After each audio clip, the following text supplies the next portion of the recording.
Yeah, this is probably as humbling of an experience as anything that I've ever received, any award that I've ever received, any accomplishment that has been, any accolade that I've been given. It's just, I got a call probably a month and a half ago from Coach Martin. Chip texted me, I called in, talked to Coach Martin, and we were talking a little bit about it. And, I'm a small town boy from Hayhire, Georgia that loved the Seminoles.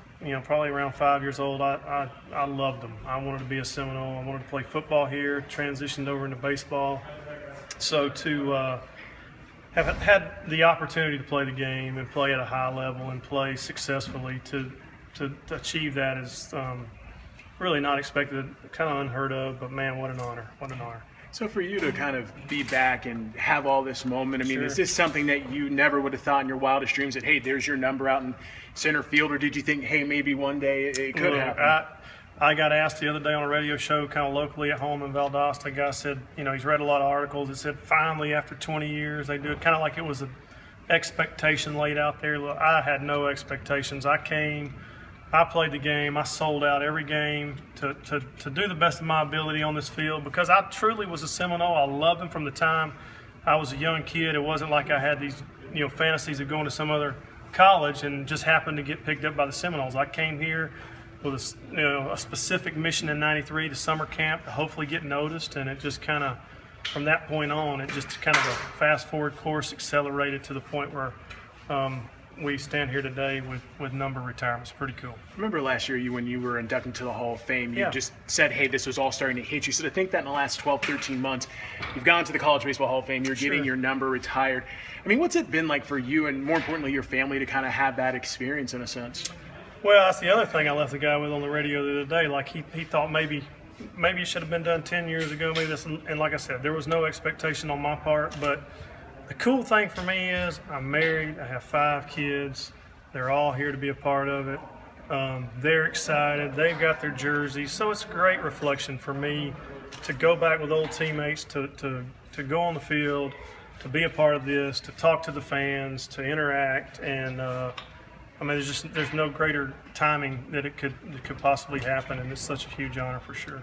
Is it fun sharing the college part of your career with your kids who, Dad was such a Yeah. great big leaguer, but how great it was? Well, my kids were still, even though Jack and Ella were the only 2 I had at the time I was playing big league ball, there's their memory as they get older. Jack's 11 and Ella's 9 now, so they're growing into a point of their life where they're kind of going, wait a minute, I remember going to the field, but my dad was good. So this is, the culmination for me. I said it at the Hall of Fame induction whenever I was inducted last summer, and I said, it's almost like I took a step down going into the Major League Baseball. It was just, I love Seminole baseball so much, and I knew it was time to excel and go on and start my life and make my money and do what I was called to do as far as play the game.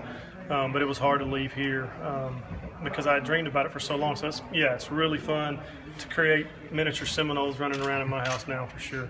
JD, is there any particular moment or memory that you treasure the most about your time during your days at Florida State? Man, I've been asked several times that question, and reflecting over what I wanted to say and trying to keep it short because I hear the microphone's got a terrible reverb out there and chips in my head telling me keep it short. You're going to sound silly. I'm just reflecting, how do I tie everything up into a small amount of time? But the thing that was, there's just multiple memories come up. I got one of my best friends, Jeremy Morris, playing here, and we had a great time. 2 of my greatest friends, Brooks Padot and Jeremy Salazar, we came in as freshmen together. There's so many memories, and with each and every player that I played with, that it's kind of hard to wrap it all into one thing. But man, we had fun runs. Going to the College World Series my freshman year and having a 30-30 season my junior year. It's just multiple memories that go down in the history books, and it's nice to open up the scrapbook and show the kids, and they'll say, hey, I kind of did this. Kind of wonder every once in a while, did I really do that? Yeah, I guess that was me, Of all the great players that they've had here, there's only 2 that have now had their jerseys retired, you and Dick Hauser. Just what does that mean? It's huge. Dick Hauser I played at Dick Hauser Stadium. That was my dream, to come here and play. And to hear his legacy, to win the Dick Hauser Award my junior year, to know what he was all about, the man what he stood for, It's huge. I mean, I can't put it into words. I'm truly humbled by it. Is it all a little hard to grasp? I mean, knowing everything you did here and now having your jersey retired, I mean, has it really hit you yet? Yeah, it's hit me. I mean, and it is hard to grasp because I look back at the times that I played, and in my mind, I was trying to do the best I could do on the field, and my teammates were doing the same thing. I didn't look at myself as any greater, deserving any more respect. I knew that certainly guys are given talent and they need to develop that talent. I was working at doing that, but yeah, I've completely grasped it, and I get out there in the room and talk with my fellow teammates, and it's just fun to see everybody, reminisce, but it's not talking baseball. We're joking about having kids and everything else. So it's fun to reflect back, look at some highlight videos, give Chip a hard time about some of the pictures that they're putting out, and go on laughing about things,